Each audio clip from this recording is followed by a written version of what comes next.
우리 같이 찾으셔서 말씀 한 목소리로 함께 읽도록 하겠습니다. 15절부터 있습니다.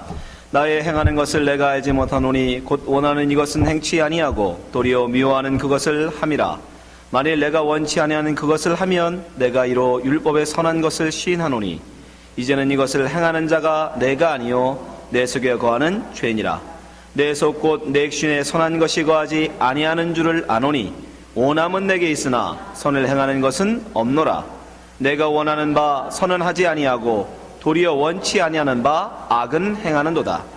만일 내가 원치 아니하는 그것을 하면 이를 행하는 자가 내가 아니요 내 속에 거하는 죄니라. 그러므로 내가 한 법을 깨달았노니 곧 선을 행하기 원하는 나에게 악이 함께 있는 것이로다. 내 속 사람으로는 하나님의 법을 즐거워하되 내 지체 속에서 한 다른 법이 내 마음의 법과 싸워 내 지체 속에 있는 죄의 법 아래로 나를 사로잡아오는 것을 보는도다. 오호라, 나는 곤고한 사람이로다. 이 사망의 몸에서 누가 나를 건져내랴. 우리 주 예수 그리스도로 말미암아 하나님께 감사하리로다.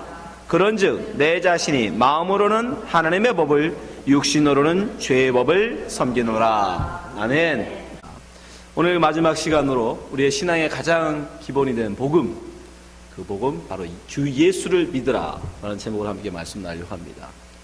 여러분, 지난 시간까지 제가 우리가 왜 죽어야 되는지를 말씀드렸습니다. 죽는 것이 우리가 바로 가는 길이고 결국 우리는 이 땅에서 우리의 정과 욕을 죽이는 우리의 욕심, 우리의 이 땅에 대한 열망, 여기서 죽이는 것이 우리의 갈 길이라고 말씀드렸습니다. 그것이 진정한 그리스도의 길이라고 말씀드렸습니다. 왜 그럴 수밖에 없느냐? 우리 속에서는 하나님을 만족시킬 만한 단 0.001%의 가능성도 없기 때문에 아무도, 그 누구도 하나님 앞에 자기의 의를 드려 하나님을 기쁘시게 할 만한 것이 도저히 없기 때문에 우리는 죽을 수밖에 없고, 그래서 죽어서 다시 새로운 자로, New Creation, 새로운 피조물로 나야 되기 때문에 우리는 죽어야 된다고 말씀드렸습니다. 근데 여러분 어떻습니까? 여러분 잘 죽고 계십니까? 잘 죽어지십니까? 여러분의 육신의 생각, 여러분의 욕망, 또 우리 자식들을 바라보면서 어떠세요? 저 자식들에 대한 기대 잘 접어지십니까? 아니죠. 내가 못했기 때문에 너는 이걸 좀 했으면 좋겠다. 그게 보이지 않습니까? 얘가 공부 조금만 더 잘하면 이런 인생을 살 것 같은데, 얘가 이렇게 여기서 해주면 뭔가 훨씬 더 나은 인생이 살 것 같은데, 라는 그 자식에 대한 기대, 그건 쉽게 놔주지 않는다는 거죠. 예. 근데 분명히 성경은 우리에게 단언합니다. 너희들은 네가 하나님의 백성이라면, 당신이 그리스도인이라면 당신은 육체와 함께 정과 욕을 십자가에 못 박으라 라고 성경은 우리에게 분명히 단언합니다. 우리 갈라디아서 5장 24절 말씀 보세요. 여러분 함께 읽어보겠습니다. 시작. 그리스도 예수의 사람들은 육체와 함께 그 정과 욕심을 십자가에 못 박았느니라. 과거형입니다. 박아야 하느니라가 아니에요. 박아야 그때부터 우리는 누구라고 할 수 있는 거예요? 그리스도 예수의 사람들이 되는 거예요, 여러분. 여러분들 이거 잘 아셔야 돼요. 우리가 정말 우리 정과 욕을, 이 땅에 대한 나의 소망, 나의 비전, 나의 꿈, 이것들을 예수와 함께 십자가에 못 박아야 그때부터 우리가 예수 그리스도의 사람, 예수 그리스도의 제자, 우리가 크리스찬이 되는 거예요. 예. 근데 문제는 이게 잘 안 된다는 거예요. 자식을 보면 볼 때마다 자꾸 그 자식에 대한 갈망이 자꾸 솟구쳐 오르는 거예요.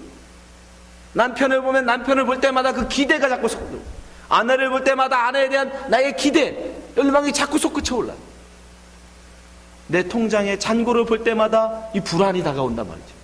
자꾸 이 땅에 대한 우리의 열망이 수그러지지 않아요. 죽어지지 않는다는 거예요. 분명히 성경은 죽어야 그리스도인이라고 하는데, 예수 그리스도의 사람이라고 말하는데 우리는 잘 죽어지지 않는다는 게 문제죠. 그럼 어떻게 이것을 죽여야 되냐 문제죠.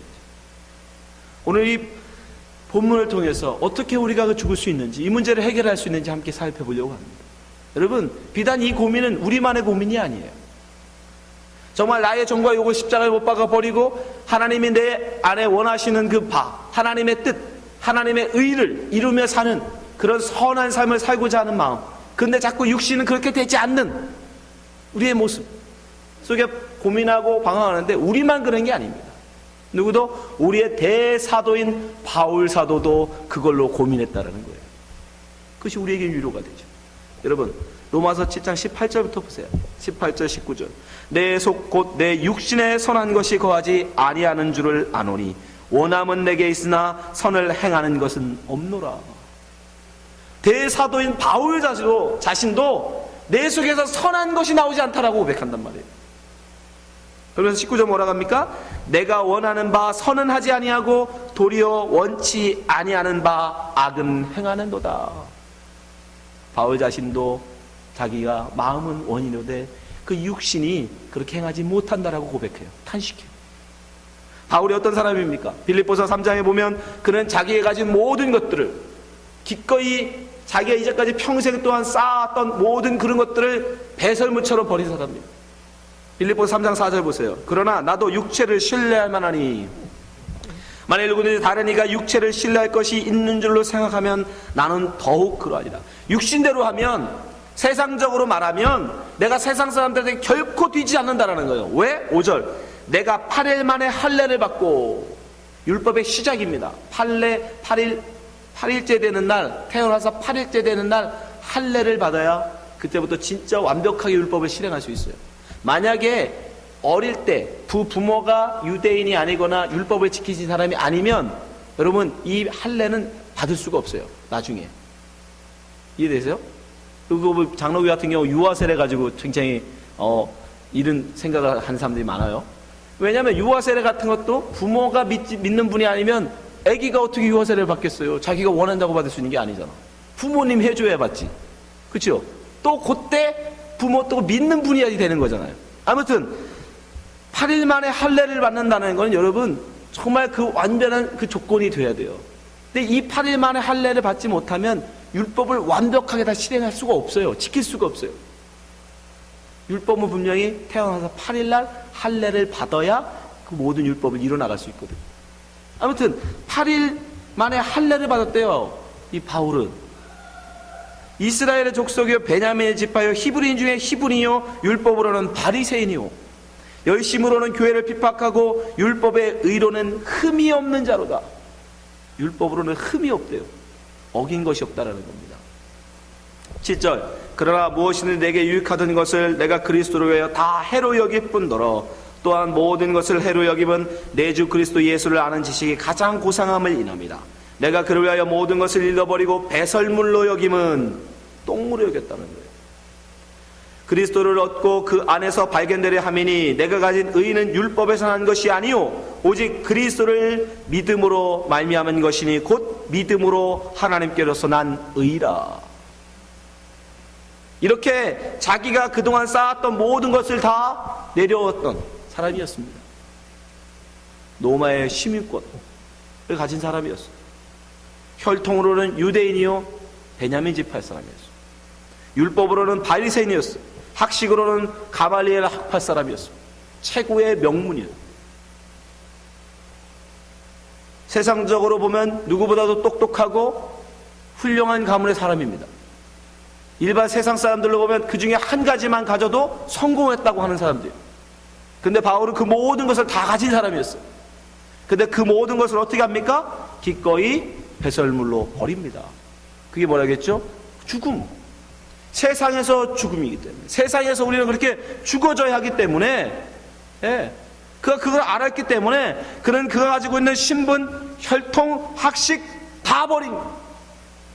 예수와 함께 십자가에 다 못 박아버린 거예요. 근데 그렇게 한번 못 박아버리는 거 끝이냐? 그렇다면 이런 고민을 할 필요가 없죠.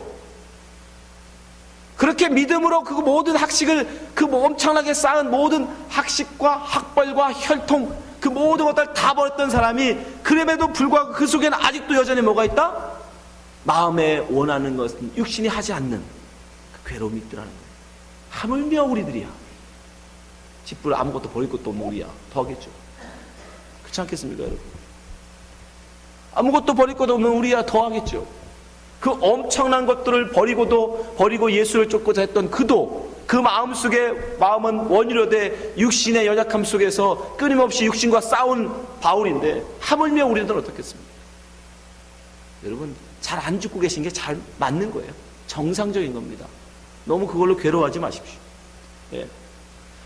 바울은 그렇게 자기가 버렸음에도 불구하고 또다시 그 육신적인 생각이 자꾸 돌아오는 자기 자신을 보면서 뭐라고 자기 자신을 한탄합니까? 21절. 그러므로 내가 한 법을 깨달았노니 곧 선을 행하기 원하는 나에게 악이 함께 있는 것이라다. 왜 그러느냐? 악이 자기 속에 있다는 거예요. 자기 속에 악이 있다는 겁니다. 22절. 내 속사람은 하나님의 법을 즐거워하되 내 지체 속에서 한 다른 법이 내 마음의 법과 싸워 내 지체 속에 있는 죄의 법 아래로 나를 사로잡아 오는 것을 보는도다.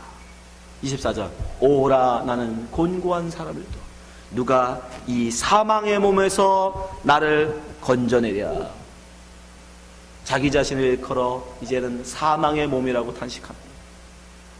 그 당시에 사망의 몸이라고 하는 건 뭐냐면 살인죄를 저지르면 그 살해당한 사람을 그 살인자와 함께 꽁꽁 묶어놨다고 해요. 그 시체가 그 사람하고 피부터 썩게. 그래서 사람을 죽이는 게 얼마나 끔찍한 일을 겪게 하고 그 시체를 사망의 몸이라고 해요. 죽은 몸, 시체. 그러니까 자기의 모습이 마치 선을 하나님의 의를 이고자 하는 자기와 자기의 육신을 쫓고자 하는 그 시체가 같이 붙어있는 것 같다라는 거예요. 이해되십니까? 바울은 그토록 혐오했단 말이에요. 자기의 육신을 쫓고자 하는, 자기를 자랑하고 자기 이름을 드러내고자 하고 이 땅에 성공을 꿈꾸고 있는 자기의 모습을 사망의 몸으로, 그 죽은 썩어가는 시체로 여길 만큼 끔찍하게 여겼음에도 불구하고 그것을 자기가 떼어내지 못하겠다라는 거예요. 떨어지지 않더라는 거예요. 하물며 우리들이요. 어떻겠습니까? 여러분, 우리가 우리 자신을 죽인다는 게 쉬운 게 아니에요. 나의 정과 욕을 십자가에 못 박아버린다는 게 그렇게 만만한 게 아닙니다. 누가 예수 믿는 게 쉽다고 그럽니까, 여러분? 그건 예수를 잘대로 못 믿는 사람이나 하는 소리예요. 정말 진실로 예수 믿는 게 뭔지를 알고 그 예수를 믿고자 갈망하는 사람 입에서는 그런 소리 함부로 안 나옵니다. 누가 예수 믿는 게 쉽다고 그럽니까? 여러분, 예수 믿는 게 쉬운 게 아니에요. 그 사망의 몸이 지금 내 썩어서 냄새나고 죽어가는 시체가 내 몸에 붙어있는데 그것을 떼버릴 수가 없다는 거. 누가 좀 나 좀 살려주세요. 나 이거 어떻게 떠버려야 합니까? 라고 지금 바울이 탄식하지 않습니까? 그렇게 그는 어떻게 된 거예요? 그 살인자는 그 사망의 몸과 함께 썩어서 죽어갑니다. 그게 벌이었어요. 로마 시대. 여러분이 그 사망의 몸을 떼어버리지 못하면 여러분 그 시체와 함께 여러분 썩어 죽습니다. 여러분, 우리가 우리 속에 있는 죄를 해결하지 못하면 그 죄가 우리를 어디로 끌고 가요? 사망으로 끌고 가잖아요. 성경이 그걸 얘기하지 않습니까? 여러분의 속에 있는 그 죄가 뭐라고 했죠? 하나님이 원하시는 것을 하라고 한 그것을 하지 않고 내가 원하는 것을 하고자 하는 그걸 죄라고 그랬잖아요. 하마르티아. 하나님이 우리에게 원하시는 바, 하나님의 소원, 하나님의 의, 그걸 행하지 아니하고 내 소원, 내 뜻, 내 의를 쫓아 사는 것, 그거를 하마르티아 죄라고 한단 말이에요. 그 죄의 문제가 해결되지 않으면, 다른 말로 자기의 욕심, 자기의 뜻, 자기의 의를, 자기의 이름을 빛내기 위해서 사는 자들은 결국 이 땅에서는 그들이 용서받고, 이 땅에서는 유명한 자 같고, 이 땅에서는 왕처럼 대우받을지 몰라도 그것이 바로 사망의 몸이고 그게 바로 지옥 갈 사람의 모습이라고요. 죽는 겁니다, 여러분. 사망으로 떨어지는 거예요. 영원한 사망. 불구덩이로 떨어진다고요. 그 죄의 문제를 해결해야 되는 겁니다. 어떻게 근데 그걸 해결하냐고요. 이 대사도 바울도 그걸 해결하지 못하 이렇게 탄식하는데, 곤고한 사람이라고 탄식하는 거예요. 여름 가뭄에 이 말라진 이 논처럼 내 가슴이 갈기갈기 찢어져 메말라가는 거예요. 그게 해결되지 않았어. 하물며 우리들이야 어떻겠습니까? 근데 대반전이 일어나죠. 25절 보세요. 다시 읽어보겠습니다. 로마서 7장 25절입니다. 다같이 읽습니다. 시작. 우리 주 예수 그리스도로 말미암아 하나님께 감사리로다. 그런즉 내 자신이 마음으로는 하나님의 법을, 육신으로는 죄의 법을 섬기노라. 갑자기 그렇게 이제 내 사망의 몸, 이 썩어져가는 시신을 내 몸에서 떼어내지 못하면 죽어야 되는, 썩어 죽어야 되는 그런 현실 속에서 갑자기 바울이 뭐라고 그래요? 감사하리로다고 찬송이 터져 나와요. 아니, 뭐 감사할 일이냐고요. 지금 썩은 시체가 내 몸에 붙어 있는데, 이게 해결되지 않는데, 이제 이러면 지옥 갈 건데 뭐가 감사할 일이 있어서 갑자기 바울이 감사하리로다 라고 터져 나옵니까? 거기 앞에 뭐가 붙어 있어요? 주 예수 그리스도로 말미암아. 나의 현실로 말미암아가 아니라 주 예수 그리스도로 말미암아 감사하다는 거예요. 이게 중요한, 이게 복음입니다, 여러분. 나의 현실로는 여러분 이 죽은 사망의 몸을 떼어낼 수 없어요. 우리의 의지, 우리의 노력, 여러분의 아무리 깊은 신앙생활, 그걸로도 절대 여러분 떨어지지 않습니다. 오직 뭘로만? 주 예수 그리스도로만 이 문제를 해결할 수 있다는 거예요. 그래서 복음이라고 그러는 거예요. 지금 바울은 그걸 찾아냈어요. 그러면서 8장으로 이어가면서 바울은 뭐라고 고백합니까? 여러분 8장 1절 2절 보세요. 로마서 8장 1절 2절 다 같이 시작. 그러므로 이제 그리스도 예수 안에 있는 자에게는 결코 정죄함이 없나니 이는 그리스도 예수 안에 있는 생명의 성령의 법이 죄와 사망에 벗어 너를 해방하였습니다. 갑자기 해방을 얘기해요. 해방, 자유를 얘기합니다. 아니 조금 전 7장까지는 분명히 오라 나는 공고한 사람이로다 누가 이 사망의 몸에서 나를 건져내랴 구해내랴 해방시켜주랴 하더니 갑자기 8장 바로 넘어가서는 내가 주님 안에서 뭐래요? 이제 죄와 사망의 법에서 해방되었다라고 해요. 7장과 8장에 무슨 일이 벌어진 겁니까? 딱 한 가지밖에 없어요. 8장 여러분 1절을 보세요. 그러므로 이제 그리스도 예수 안에 있는 7장에서 왜 그가 사망의 몸속에 공고함 가운데 있었습니까? 바로 나의 의지, 나의 노력, 나의 열심을 가지고 이 사망의 몸을 내게 떼어보려고 했던 거예요. 그럼 안 되더라는 거예요. 예, 안 됩니다. 우리의 노력으로 여러분이 그 욕심, 여러분의 이 땅에 대한 갈망, 이 땅에서 성공하고 싶은 그 마음 버려질까요? 절대 안 버려져요.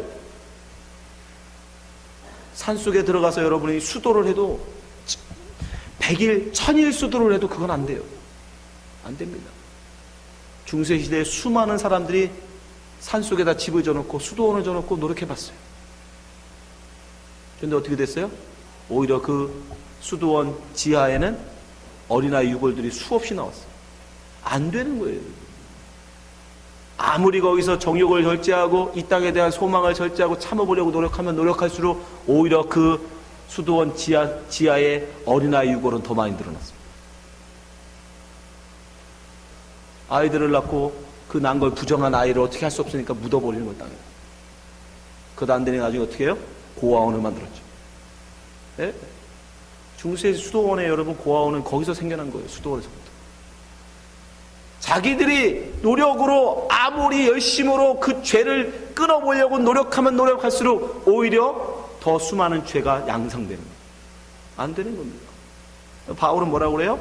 우린 예수 그리스도 안에서 주 예수 그리스도로 말미암아 그것이 해결된다는 거예요. 다른 말로 그걸 뭐라고 그래요? 예수 그리스도의 의를 옷 입어야 되는 거예요. 내 옷은 벗어버리고 내 의는 벗어버리고 나의 노력, 나의 의지가 아니라 예수 그리스도를 믿는 믿음으로 그 예수 그리스도 안으로 숨어버리는 거예요. 그거밖에는 방법이 없어요. 예수 그리스도 의가 우리를 덮어주셔야만 그 십자가에서 벗으신 그 예수 그리스도의 의의 세마포로 우리가 옷 입지 않는 한 우리는 결코 우리의 이 더럽고 더러운 죄의 몸을 덮을 수 있는 방법이 없어요. 벗어날 수 있는 방법이 없어요. 예수 그리스도 안에 숨어야 되는 겁니다. 예수 그리스도 안에 그렇게 숨을 때 예수 그리스도로 말미암아 우리는 그 안에서 참된 자유, 행복을 누리게 됩니다. 근데 그 예수 그리스도 안에 숨는다는 건 무슨 뜻이냐? 예수님을 나의 주인으로 따른다는 얘기예요. 그러니까 나는 예수의 종이 되어야 되는 거예요. 그게 굉장히 중요한 겁니다, 여러분. 예수를 믿는데 예수를 그냥 나의 선생, 나의 친구 이런 걸로 믿으면 되는 게 아니에요. 주 예수예요. 그래서 사도행전 16장 31절 보세요. 예수를 믿으라 말하지 않습니다. 뭐라고 얘기해요? 다 같이 시작. 가로되 주 예수를 믿으라. 그리하면 너와 내 집이 구원을 얻는다. 예수 믿으라가 아니라 주 예수로 믿으라는 거예요. 예수를 주인으로 믿으라는 겁니다. 우리는 예수의 종이 되어져야 되는 거예요. 그래야 모든 책임이 누구에게? 그 주인에게 가는 거예요, 여러분. 우리는 여전히 죄를 지어요, 여러분. 우리는 예수 믿어도 여전히 우리의 그 죄악된 모습은 바뀌지 않습니다. 그게 변합니까? 안 바뀌어요. 변하지 않는데 이젠 그 모든 죄에 대한 우리가 지은 모든 죄값을 누가? 주인이 담당하는 거예요, 주인이. 그 원리를 이해하시겠어요? 왜? 우리의 주인이니까. 여러분, 종이 잘못한 거는 종이 그 주인의 말만 잘 따르는 종이었다면 그 모든 일의 책임은 주인이 지는 거예요. 여러분, 회사 생각해보세요. 회사. 뭐 우리는 주인하고 종 요즘 없으니까 회사를 생각해보세요. 인플로이와 인플로이어 생각을 해보세요. 오너가 어떤 명령을 합니다. 어떤 지시를 합니다. 그러면 그 종업원이 그 주인의 지시를 따라서 일을 했어요. 심지어 만약에 세금을 떼먹으라고 주인이 그 종업원에게 시켰어요. 나중에 IRS가 그걸 알게 됐습니다. 세무서에서 그걸 알게 됐어요. 그럼 나중에 조사를 와서 벌금을 때릴 때 누구에게 세금을 때려요? 누구한테 벌금을 때립니까? 하기는 종업원이 했어도, 그렇죠? 그 일은 종업원이 했을지라도 종업원에게 하잖아요. 왜? 그 일을 지시한 이가 누구예요? 주인이잖아요. 그 회사의 책임자가 누구예요? 주인이잖아요. 주인에게 모든 그 죄값이 전가되는 거예요. 그 주인이 그렇게 그러면 벌금을 내면 그 종업원은 어떻게 됩니까? 자유예요. 그 죄에 대해서는 종업원은 아무 책임이 없어요. 마찬가지예요. 여러분, 우리는 여전히 죄를 지어요. 여전히 죄를 짓는데, 여러분, 하나님을 향한 죄는 단 자그마한 티끌만한 죄라도 그건 사형입니다. 여러분, 예를 들어서 여러분이 저한테 돌멩이를 하나 던진다고 생각해 보세요. 여러분이 저한테 돌멩이 하나 던지는 거 그냥 욕이나 먹고 막 끝나요. 뭐 어떻게 하겠습니까? 그러나 여러분이 오바마 대통령한테 돌 던지면 경호한테 총 맞아 죽습니다. 오바마 대통령이 그냥 우스개로 넘어갈 수 있어요? 그냥 지금 끝나겠습니까? 아니요. 일개 한 목사한테 던지는 것과 대통령한테 던지는 건 다른 거예요. 똑같은 돌멩이 하나 던지는 건데 누구한테 하느냐, 그 대상이 누구냐, 그 행동이 누구를 향한 것이냐, 그 대상이 누구에 따라서 그 죄값은 어마어마하게 달라요. 하물며 그 대통령보다 더 위대하신 하나님을 향하여 하는 짓은, 여러분, 돌멩이 아니라 깃털 하나 집어 던져도 사형이에요. 이해하세요? 그래서 우리가 지은 모든 어떤 죄도 다 하나님을 향한 죄는 사형이에요. 그래서 그 죄값을 누가? 그 주인인 예수님이 다 짊어지고 사형을 당합니다. 그래서 예수님이 사형당한 겁니다, 여러분. 그러니까 우리는 그 예수님을 주인으로 모시고 그 종이 돼버리면 우리의 주인 대신 예수님이 우리의 모든 죄값을 다 짊어버리신다고, 당하신다고요. 그래서 우리는 어떻게 할 수 있어요? 자유할 수 있어요. 그 안에서. 그럼 어떻게 돼요? 그냥 우리는 예수님을 주인으로 따르면 되는 거예요. 그것이 바로 예수를 믿는 거예요. 그걸 예수를 주로 믿는다라고 얘기합니다. 그래서 성경은 예수를 주 예수를 믿으라고 말합니다. 여러분, 주 예수를 믿으십니까? 예, 주 예수를 믿으십시오. 예수님을 주인으로 믿으십시오. 그리고 그 종으로 사십시오. 근데 우리가 믿는다 그러면 문제가 하나 있어요. 특별히 우리 한국 분 사람들 관념적인 믿음이 너무 많아. 믿는다라고 말은 하는데 그 믿음이라는 것이 너무 관념적, 그냥 생각에 머무르는, 마음의 생각에 머물 때가 너무 많다라는 거예요. 여러분, 그건 진정한 믿음이 아닙니다. 예수 그리스도가 2000년 전에 나셨고, 나사렛에서 나셨고, 그가 우리 죄를 위해서 십자가에 못 박아 돌아가셨대. 나는 그걸 믿어. 나는 그걸 인정해. 그분이 나의 주인인 거 나는 믿어. 그렇게 마음으로, 말로만, 입으로만, 생각으로만 여러분이 고백한다고 그게 믿음이냐? 아니요. 그런 믿음은 여러분, 귀신도 있습니다. 그거 아십니까? 귀신들도 그런 믿음은 있어요. 마가복음 1장 23절, 마침 저희 회당에 더러운 귀신 들린 사람이 있어 소리질러 가로되, 귀신이 뭐라고 하는지 보시세요. 24절, 나사렛 예수여, 우리가 당신과 무슨 상관이 있나이까? 우리를 멸하러 왔나이까? 나는 당신이 누구인 줄 아노니 하나님의 거룩한 자니이다. 마귀들도 믿는다고요. 그걸 관념적인 믿음이라고 봅니다. 그걸 아는 것, 그냥 그렇게 내가 인정하고 마치 이순신 장군이 옛날에 왜적을 물리치셨대 라고 하는 것처럼 예수가 2000년 전에 오셔서 우리를 구원하셨대 라고 여러분들이 생각하고 있다면 그걸 믿음이라고 착각한다면 여러분 그거는 예수를 믿는 게 아닙니다. 그런 믿음은 귀신에게도 있어요. 야고보 2장 19절 내가 하나님은 한 분인 줄 믿느냐? 잘하는 또한 귀신들도 믿고 떠느니라. 귀신들도 그런 믿음을 있어요. 그렇다고 귀신이 구원받습니까 여러분? 예? 아니잖아요. 귀신이 그걸 믿는다고 예수님의 종입니까? 아니잖아요. 그러면 그런 믿음의 수준에서 머무르면 안 돼요. 야고보는 그걸 무슨 믿음이라고 하냐면 그런 믿음을 일컬어 행함이 없는 믿음이라고 해요. 야고보 2장 17절 보세요. 이와 같이 행함이 없는 믿음은 그 자체가 죽은 것입니다. 그냥 막연하게 2000년 전에 예수라는 분이 오셨고 나의 죄를 위해서 십자가에 죽으셨대, 나는 그걸 믿는 사람이야 라고 여러분이 생각하고 살아간다면 그건 여러분 죽은 믿음인 거예요. 그거는 행함이 없는 믿음인 거예요.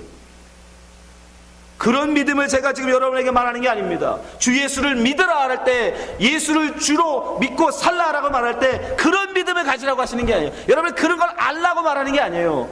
정말 그 믿음이 여러분의 삶 가운데 나와져야 된다는 거예요. 예수님은 분명히 말씀하세요. 입술로만 나를 존경한다는 거예요. 이 백성들이. 마태복음 15장 8절 이 백성이 입술로는 나를 존경하되 마음은 내게서 멀도다. 사람의 계명으로 교훈을 삼아 가르치니 나를 헛되이 경배하는도다 하였느니라. 입술로만 예수 믿는데, 입술로만 하나님을 사랑한데 그런 믿음 말하는 게 아닙니다. 그런 자들은 어떻게 된대요? 예수님이 결코 천국에 못 간다. 마태복음 7장 21절 보세요. 나더러 주여 주여는 자마다 천국에 다 들어갈 것이 아니요 다만 하늘에 계신 내 아버지의 뜻대로 행하는 자라 들어가리라. 하나님이 원하시는 뜻이 무엇입니까? 예수를 믿는 것. 그 믿는 믿음에는 반드시 그 믿음에 대한 행위가 따라 나온다. 더 정확하게 말하면 여러분 믿음은 행위입니다. 믿음을 관념, 생각이라고 생각하시면 안 돼요. 믿음이라는 것은 행위예요. 행위. 선택해서 어떤 것을 선택하느냐가 바로 그가 가지고 있는 믿음을 보여주는 거예요. 그 단적인 예가 바로 누가복음 5장에 나옵니다. 여러분 이 베드로를 잘 주목해서 보십시오. 그의 믿음이 어떤 선택을 하는지. 자, 누가복음 5장 1절부터 7절까지 말씀 한번 잘 들어보시기 바랍니다. 무리가 옹이하여 하나님의 말씀을 들을새 예수는 게네사렛 호숫가, 갈릴리 호수예요. 게네사렛 호숫가에 서서 호숫가에 두 배가 있는 것을 보시니 어부들은 배에서 나와서 그물을 씻는지라. 예수께서 한 배에 오르시니 그 배는 시몬의 배라. 육지에서 조금 뛰기를 청하시고 앉으사 배에서 무리를 가르치시더니 말씀을 마치시고 시몬에게 이르시되 깊은 데로 가서 그물을 내려 고기를 잡으라. 시몬이 대답하여 가로되 선생이여 우리들이 밤이 맞도록 수고를 하였으되 얻은 것이 없지만은 말씀에 의지하여 내가 그물을 내리다 하고 그리한즉 고기를 해온 것이 심이 많아 그물을 찢어지는지라. 이에 다른 배에 있는 동물을 손짓하여 와서 도와달라 하니 저희가 와서 두 배의 채움에 잠기게 되었더라. 여기서 여러분 시몬 베드로의 대답을 잘 보세요. 5절 넘어가세요. 시몬이 대답하여 가로되 선생이여 우리들이 밤이 맞도록 수고하였으되. 여러분 이것이 뭐예요? 이것이 현재 베드로의 상황입니다. 밤이 맞도록 그는 고기를 잡아보는 경험이 있다는 거예요. 지금 그것을 지금 해봤어요. 자기가 지식적으로 그는 어부입니다. 직업이 어부예요. 고기 잡는 거에 있어서는 그 사람은 프로페셔널입니다. 그건 그의 지식을 동원하여 그의 힘을 다해서 밤새도록 고기를 잡아왔단 말이죠. 그런데 어떤 한 젊은 랍비가 와서 자기에게 얘기합니다. 깊은 데로 가서 그물을 내려라. 그때 제가 당신의 말을 믿습니다. 그러나 나는 어젯밤에 내가 해봤기 때문에 그물을 내리지 않으랍니다. 그게 믿음입니까? 그게 정말 예수를 믿는 거예요? 아니요. 그건 그 예수의 말을 믿지 않는 겁니다. 뭘 믿는 거예요? 자기의 경험을 믿는 거예요. 왜? 해봤거든요. 해봐서 안 됐거든요. 안 된 그 경험을 내가 믿는다는 거예요. 그거는 깊은 데로 가서 그물 내리라는 예수의 말씀을 들음에도 불구하고 가지 않는다는 얘기는 자기는 자기 지식을 믿는다는 얘기예요. 자기의 경험을 더 믿는다는 얘기예요. 예수의 말을 믿지 않는다는 거예요. 그러면서 입술로는 난 당신의 말을 믿습니다. 당신은 훌륭한 랍비니까, 훌륭한 선생님이니까 거짓말 안 하실 분 내가 믿습니다. 그러나 나는 금을 내리지 않겠습니다. 그게 말이 됩니까? 믿음이 있다면, 정말 그 예수 그리스도의 말을 믿는다면 어떻게 해야 돼요? 그물을 내려야죠. 그게 믿음이죠. 여러분, 믿음이라는 건 그런 거예요. 믿음이 있다라면 정말 여러분 예수를 주인, 나의 주인으로 섬기시고 그 주인이, 나는 그분의 종이기에 그 주인의 하신 말씀을 나는 따라야 된다는 여러분 믿음이 정말 있다면 예수의 말씀에 순종하셔야죠. 그 순종이 없으면 여러분은 믿음은 가짜인 거예요. 관념인 거예요. 그건 귀신이 가진 믿음인 거예요. 그건 지식인 거예요. 우리는 지식으로 구원받지 않습니다. 믿음으로 구원받습니다. 정말 그 예수의 말이, 여러분 이 당시에 업 기술로 볼 때, 지식으로 볼 때 예수님이 하신 말은 얼토당토하는 말이래요. 그 당시 절대 해가 뜬 이후에 고기를 잡는 사람이 없었대요. 그 당시 업 기술로는. 이해되세요? 해가 뜨고는 고기를 잡을 수가 없었대요. 그 갈릴리 바다에서는. 근데 그 예수님이 목수 출신 랍비가 와가지고 한다는 소리가 진짜 고기 잡는 거에서는 요만큼도 모르는 거지. 그러니까 김장렬 집사님한테 가서 낚시를 이렇게 해라 저렇게 해라 말하는 거지. 그래 얼마나 김장렬 집사님 기가 차겠어요. 내가 여기 준호에서 고기 잡는 거라면 누구에게도 안 뒤지는데 어디서 생짜 목사가 와가지고 고기는 이렇게 잡아야 됩니다, 저렇게 잡아야 됩니다, 이런 거 같으면 듣겠어요? 근데 베드로는 어떻게 돼요? 그가 그 말에 뭐라고 얘기해요? 내가 밤이 맞도록 수고하여 얻은 것이 없지는 말씀에 의지하여. 그걸 믿음이라고 하는 거예요. 그걸 믿음. 그것이 말씀이기에, 그것이 내 주인의 말씀이기에, 그것이 하나님의 말씀이기에, 그것이 성경의 말씀이기에 나는 순종하겠습니다. 그거를 일컬어 예수를 믿는 사람이라고 말하는 거예요. 예수를 주인으로 모시는 사람이라고 말하는 거예요. 그를 하나님의 백성이라고 말하는 거예요. 그걸 믿음이라고 말하는 거예요. 그렇게 그가 믿음을 또 순종했을 때 역사가 있는 거예요. 여러분, 우리의 믿음이라는 것은 관념이 아닙니다. 생각에 머무르시면 안 돼요. 믿음에는 반드시 선택할 때, 여러분 수없는 선택을 하잖아요. 오늘 아침에도 여러분 교회를 올까 말까 선택하셨잖아요. 거기서 판단하는 거예요. 내 육신은 쉬고 싶어. 내 육신은 너무 고단하고 괴로워서 오늘 교회 가지 말고 집에 침대에 누워서 자고 싶은 마음이 있어. 그러나 내 마음속에 뭐가 있어요? 성령의 감동이 있어. 가서 하나님의 말씀을 들어야지. 하나님의 말씀을 그래도 내가 들어야지. 그때 여러분 선택할 수밖에 없어요. 그렇죠? 거기서 믿음이 드러나는 거예요. 그 삶으로 여러분은 믿음이 나오는 겁니다. 믿음은 그냥 침대에 누워서 주님 나는 그래도 주님 믿는 거 아시지요? 내 육신이 연약해서 못 가지만 나 주님 믿습니다. 나 주님 잘 믿습니다. 거짓말하지 마시고. 그 믿음이 아니에요. 내가 가다가 죽는 한이 있어도 내가 말씀에 가야지. 왜? 그 말씀이 산다라는 믿음이 있으면 말씀으로 살아야죠. 우리는 주 예수를 믿어야 합니다. 예수님을 주인으로 믿으셔야 돼요. 그래야 우리는 구원받습니다. 그래야 우리는 죄의 문제에서 해결돼요. 그렇게 주 예수를 믿는 자의 죄를 예수가 담당하신다는 뜻이에요. 저는 믿습니다. 모든 사람의 죄를 예수님이, 그렇게 예수 안 믿는 사람의 죄까지 예수님이 다 용서했다고 저는 인정하지 않아요. 오직 그 예수 앞에 종으로 나오는 자에게 주인 되신 예수님께서 그 종의 죄를 다 담당해 주십니다. 잠언서에 보면 이렇게 우리에게 말씀합니다. 잠언서 3장 5절. 너는 마음을 다하여 여호와를 의뢰하라. 믿으라는 말이에요. 의뢰하라. 의지해라. 믿으라. 내 명철을 의지하지 말라. 말씀하시잖아요. 경험, 지식, 네 생각, 네 뜻, 그거 의지하지 말라. 하나님만 믿으라고 말씀하시죠. 그러면요 6절. 너는 범사의 그를 인정하라. 그리하면 내 길을 지도하시리라. 어떤 말을 더 드립니까? 예? 이 말씀을 항상 기억하세요. 내 명철을 의지하지 말고 범사의 그를 인정해라. 하나님을 인정해라. 하나님을 믿어라. 그리하면 그 길을 지도하시리라. 왜? 우리의 주인께서 종에게 명하실 거 아닙니까? 우리 순종하고 가면 돼요. 그럼 그 길이 뭐예요? 생명의 길이에요. 그 주인이 생명으로 우리 인도하시는 걸 우리는 인정하기에. 그분이 그렇게 말씀하셨잖아요. 요한복음 14장 6절 같이 읽어봅시다. 시작. 내가 곧 예수께서 가라사대 내가 곧 길이요 진리요 생명이니 나로만 믿지 않고는 아버지께로 올 자가 없느니라. 우리는 이 말을 믿어요. 예수님의 이 말씀의 진리로 믿습니다. 받아들입니다. 그러니까 우리는 그 주인께서 이리 와라 하면 그 길로 가면 그 끝에가 뭐가 있다? 생명이 있음을 믿는단 말이에요. 그러니까 그걸 믿고 우리는 가는 거예요. 우리의 주인으로 우리는 예수님을 인정하고 나가면 되는 겁니다. 마태복음 16장 16절 시몬 베드로가 대답하여 가로되 주는 그리스도시요 살아계신 하나님의 아들이십니다. 여러분, 예수님은 여러분에게 누구이십니까? 주인이십니까? 예, 주인으로 여러분 당기세요. 예수 믿는 사람이 많은데 예수님을 주님으로 영접한 사람은 많지 않아요. 예수님을 그저 한낱 자기를 돕는 자로만 여겨요. 어려운 문제가 생겼을 때 그것을 무슨 해결해주는 해결사로 여깁니다. 아니요, 주인입니다. 우리의 주인이세요. 내가 예수님한테 명령하는 게 아니라 예수님이 나한테 명령하셔야 되는 거예요. 여러분의 소원을 가지고 와서 예수님한테 이래다 저래다 말하지 마세요. 그건 아직도 예수를 주인으로 영접 안 한 사람들인 거예요. 어떻게 감히 종들이 주인한테 가서 이래달라 저래달라 말합니까?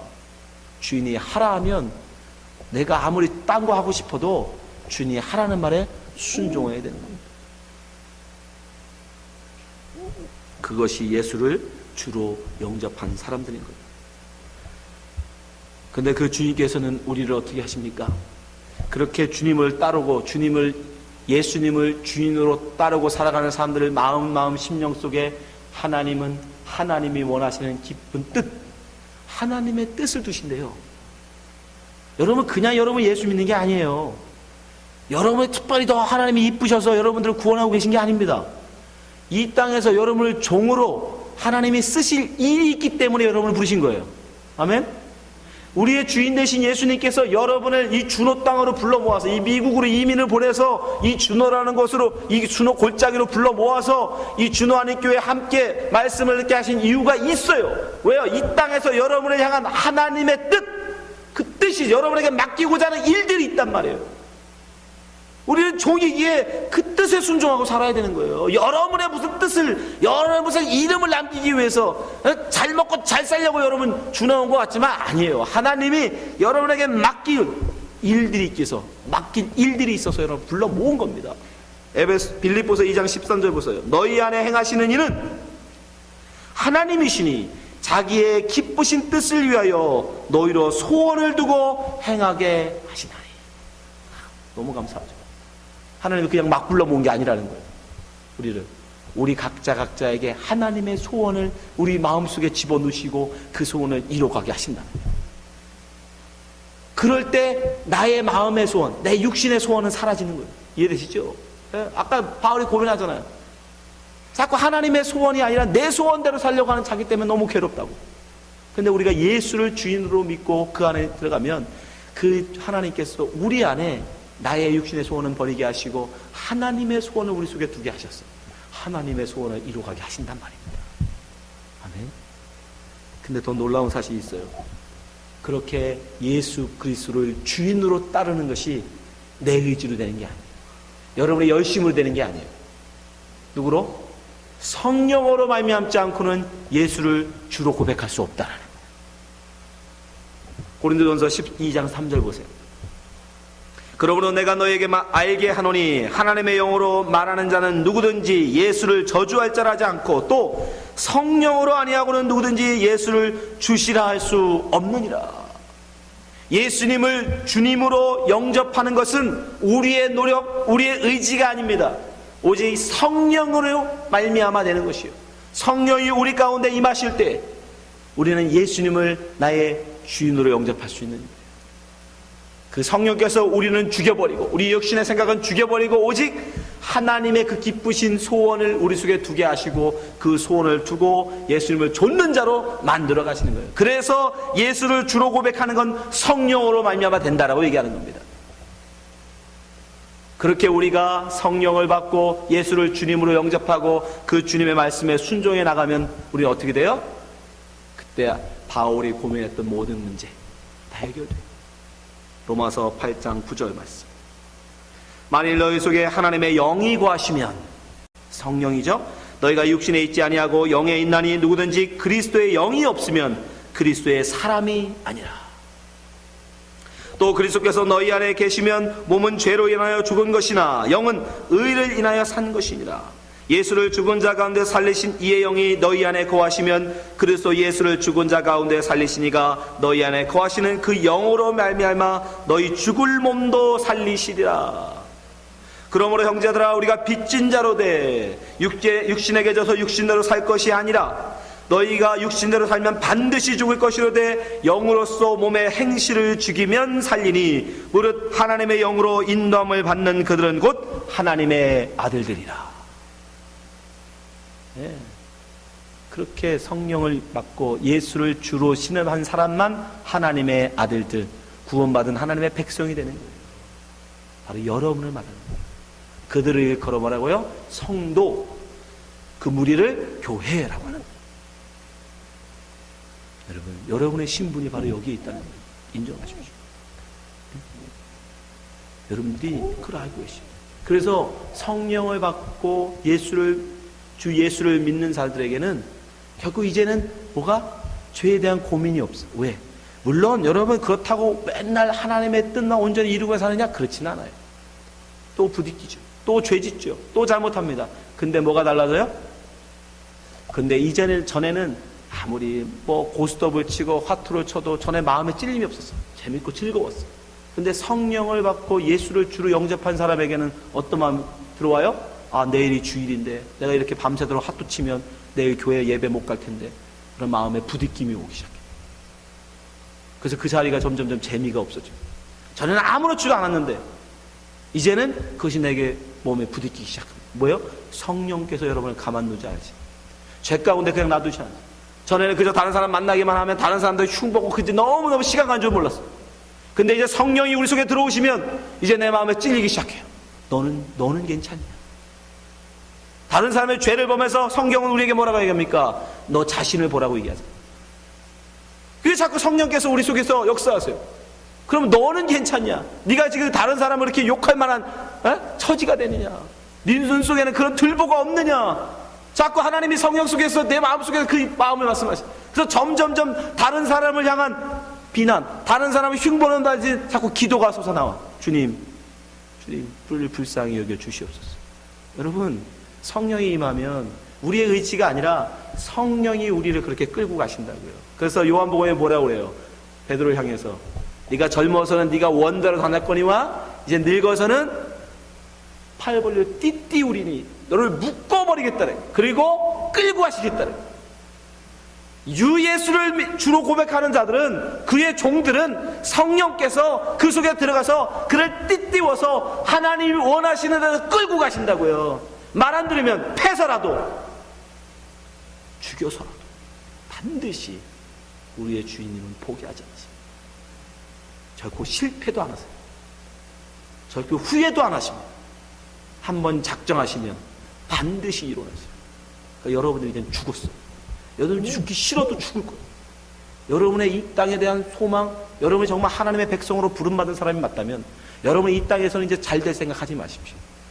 가면 갈수록 하나님한테 매만 맞을 거니까. 오히려 하나님의 소원, 이 땅에 대한 하나님이 여러분에게 향한 그 소원에 순종하고 하나님 앞에 한 걸음 한 걸음 나갈 때 오히려 하나님의 평화와 안식을 누릴 수 있는.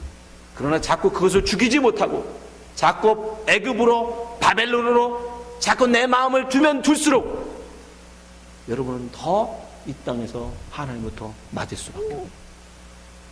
이해되십니까? 예? 그게 우리의 현실이에요. 예, 여러분 죄 짓고 싶은 가서 죄 지십시오. 근데 이제 옛날 같지는 않을 거예요.